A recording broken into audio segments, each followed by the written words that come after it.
عورت کے لیے آپ صلی اللہ علیہ وسلم نے اتنی عظیم خوشخبری، اتنی عظیم بشارت دی ہے، خدا کی قسم انسان حیران ہو جاتا ہے۔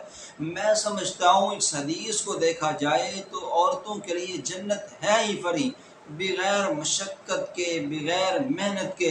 صرف 4 کام آپ صلی اللہ علیہ وسلم نے بتائے ہیں، وہ 4 کام کرنا عورت کا کام ہے۔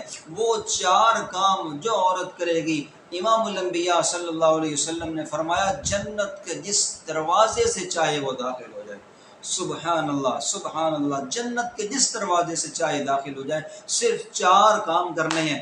آپ صلی اللہ علیہ وسلم نے فرمایا، حضرت عبد الرحمن ابن عوف رضی اللہ تعالیٰ عنہ سے روایت ہے، امام الانبیاء صلی اللہ علیہ وسلم نے فرمایا اذا صلت المرأة خمسها وصامت شهرها وحفظت فرجها وأطاعت زوجها قیل لها ادخل الجنت من ای ابواب الجنت شئت۔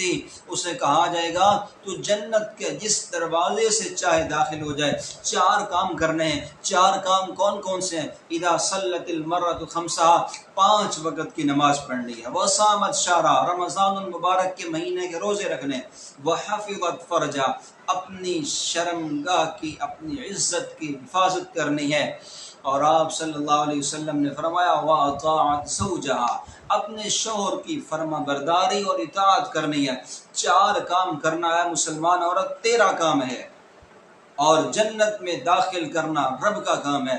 گارنٹی امام الانبیاء صلی اللہ علیہ وسلم نے دی، قیل لها، اسے کہا جائے گا ادخل الجنت، اے مسلمان عورت جنت میں داخل ہو جا، من ای ابواب الجنت شئت، جنت کے جس دروازے سے تو چاہتی ہے داخل ہو جا۔